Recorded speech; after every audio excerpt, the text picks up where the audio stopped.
Welcome back to Event City in Manchester. Big sighs of relief for the Americans as they finally get some red on that scoreboard. It was all blue, Team Europe, Dominic Barrett, and then Jesper Svensson winning 3 points in a row. But Parker Bone III has finally helped the USA to fight back, and it's now 3-1.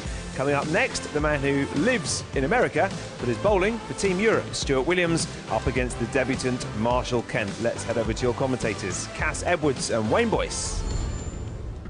So the unknown quantity for the United States, the Weber Cup rookie Marshall Kent up against the relatively experienced campaigner in terms of Weber Cups, Stuart Williams, making his 6th appearance. He's been a winner on 4 of the previous 5. And this is going to be an interesting match, this, Cass, given that Parker Bone has just got the USA back on the board. As I said, the unknown quantity for the USA, Marshall Kent. Yes, indeed, Wayne. But first up is Stu Williams, our English half American, who absolutely rips the rack and takes 30 pins on his first ball. Great looking shot from Stuart. Uses the full width of the lane, flashes that ball right in the 1-3 pocket. World Ranking Masters winner 2007, which he described as his most memorable bowling moment. And now Marshall Kent, 1 PBA title so far, that one in Saudi Arabia that Cass was talking about when he beat Martin Larsson in the final. Oh, and he leaves up the 10 pin. Could have done with a strike there, couldn't he, just to settle down. Playing the outside line, getting a nice bit of reaction in the back end. See that 6 pin just jumps around the 10. Hardly touched it at all, so he can only make a spare, and a 9 spare is worth 19. Had a great first PBA season in 2014, was Rookie of the Year, cashing in 9 of 13 events with a 217 average. Stays clean at least, but it is. Makes the spare, yes, sorry Wayne. Yeah, Marshall's actually won the Brunswick Europe Challenge, which is the biggest tournament in Europe. He came over a year ago and absolutely beat Europe's best players to take the title. So he's got some experience. He's played a couple of times on TV in the States as well. So he's a debutant here, but he looks pretty relaxed the way he's sharing a joke with some of the other guys on the side of the lane. Won 5 of his 7 matches last year, Stu Williams.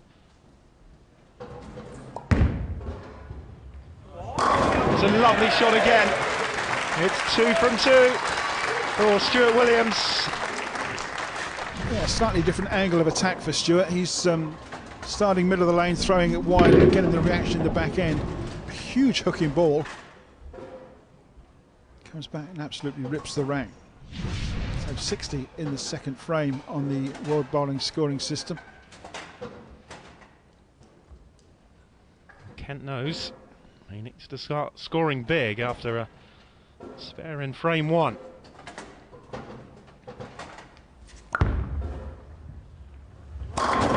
Oh, again, it's the same pin. The 10 pin stays up for Marshall Kent. And after just 2 frames, the advantage for Stu Williams grows larger. He's now going to be thinking to himself, I'm hitting the pocket. It may well be the angle that he's coming up from the right-hand side of the lane that leaves that 10 pin standing. That's very frustrating for him. 2 very good shots, not rewarded. And not the first time we've seen that tonight from a player in a USA jersey. Wes Mellot suffered similarly in his defeat with Dom Barrett. Just caught the outside of that, Marshall Kent, but no mistake. 2 spares for Kent. Williams working on a turkey, 3 in a row here, perfect so far. The 35-year-olds. And nearly $300,000 on the PBA Tour since joining in 2009. Originally from Ellesmere Port near Manchester, but is now living in Phoenix in Arizona, having married Tina, an American lady bowler. Holds a degree in accounting, so no problem for him with either scoring system. Absolutely right, yeah. And he can count 3 in a row. Terrific stuff from Stu Williams. We have a turkey on the board. Yes, 3 strikes in a row, 3 lots of 30 is 90 in the third frame under this sort of scoring system. And a little bit of a soft shoe shuffle there from Stewart, and a clenched fist to boot.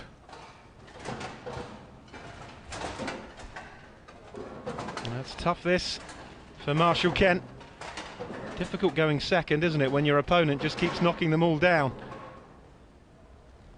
Needs to concentrate on his own game, finding his line, and he does. Well, he really needed that one, Marshall Kent. Yeah, kept just a little bit straighter, I think. Good looking reaction. See his eyes popping there, that's going for a strike. Oh, that'll do nicely, thank you very much. His first strike in frame number 3. Stu Williams is already sitting on 3, looking for the 4th. First Englishman ever to win a PBA title in the United States on the tour in Las Vegas back in season 2011-12. Looking for 4 in a row, and gets it. Whisper it quietly, but Stu Williams is perfect through 4. Certainly in hot form. He's recently picked up the title of European Masters champion in San Marino a couple of weeks ago. Another big notch on his belt.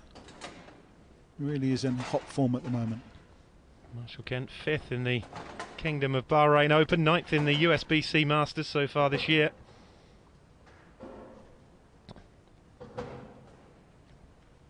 Big shoes to fill of TJ and Bill O'Neill. So that's the kind of shot they would have produced.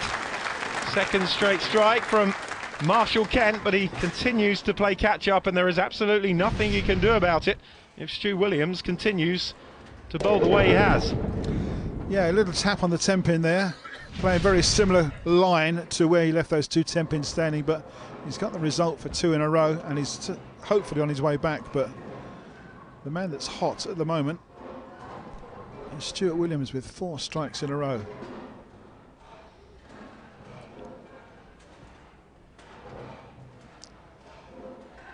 Still pacing the magic 300 game.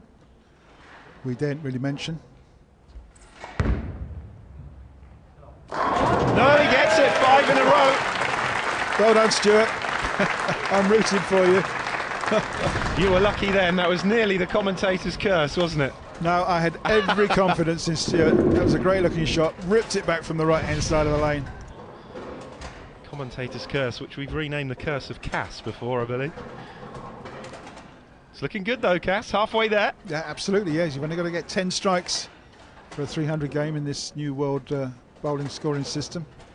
It's interesting talking to Kent beforehand. He was saying about the jet lag and the effects of it, a long flight from Seattle. Yes, that is the long one, isn't it? It's from the West Coast. Looking for 3 in a row. Oh, and makes it. How about that? Held line very nicely indeed. Almost a little smile there from Marshall. A puff of the cheeks. It's just those 2 spares in the opening 2 frames that's the difference at the moment. Yeah, he's persevering with that slightly wider outside line. It's holding pocket, and maybe he thought that was a bit lucky, but it looked pretty close from where I was standing. He'll certainly take it. But still, he needs a mistake from Stu Williams. Yeah, the man that's won international titles in 9 different countries around the world, and tells us he shot 300 games in 12 others. Oh, he's denied the 6-pack by the slightest wobble. Just a 9 then, Stuart. Pretty unfortunate. Leaves that 9-pin standing. You would have thought this was going to go. That was the 4-pin that was coming over, and it didn't quite knock it over, did it? Look at that. Gave it a wobble. It can only be 9, but if he spares it, it will be 19. Slightly frustrated look on his face. Everybody was hoping that that could have been a strike, and he would have been on his way to 300. Thought he was going to give it a bit puff and try and blow it over, but way back in maybe for Marshall Kent. go to 158 here. He needs another error, doesn't he, from Stu Williams if he is to snatch a second one back for the United States. And it certainly would be a steal, Cass, the way that Stu Williams went through the first 5 frames. I think if Marshall's going to win this, Stuart's got to give it away, and he's not the sort of bowler to do that. Great shot again, though. Another 30 pins to Marshall. He's looking very relaxed now, isn't he? He's settling into this Weber Cup lane. Yeah, he's certainly finding that form. 4 in a row. Lovely shot into the pocket. Just caught the head pin ahead of the 3, but took them all down. Frame 7 then. His run of strikes coming to an end in the 6th with a 9 spare. Yeah, just 11 pins the difference now. Stuart's having a quick drink and a reset of some pins, which is allowed to do. The momentum very much in his favour after the 5 strikes and the 2 spares from Kent, but fair play to Kent. He's kept in there. He's produced 4 in a row himself. He hasn't let Williams get away. And although it's to advantage Williams, it's still in the balance, particularly if he doesn't strike here. Yeah, Stuart just wiping the oil off his bowling ball there, off the track that the ball will roll along on the lane. He picks up some oil and moves it around. And it can make a difference to the friction of the ball when it gets up near the pins. 11 pin difference ahead of this one, and that is the shot that Williams was looking for. We saw it from Don Barrett, Cass, in his singles, the way he responded after losing his run of strikes, and Williams has done exactly the same by getting back on the horse, so to speak. Yeah, it really is some good bowling. All 10 sets that chain reaction up in the back end. Stu looking as cool as anything. Had his haircut specially for the tournament, as we can see. Much cooler than a beef stew, anyway. Looking for 5 in a row for Marshall Kent, but very much playing catch up here. Williams on 199. Kent needs a strike to stay within 11 pins with 3 frames remaining.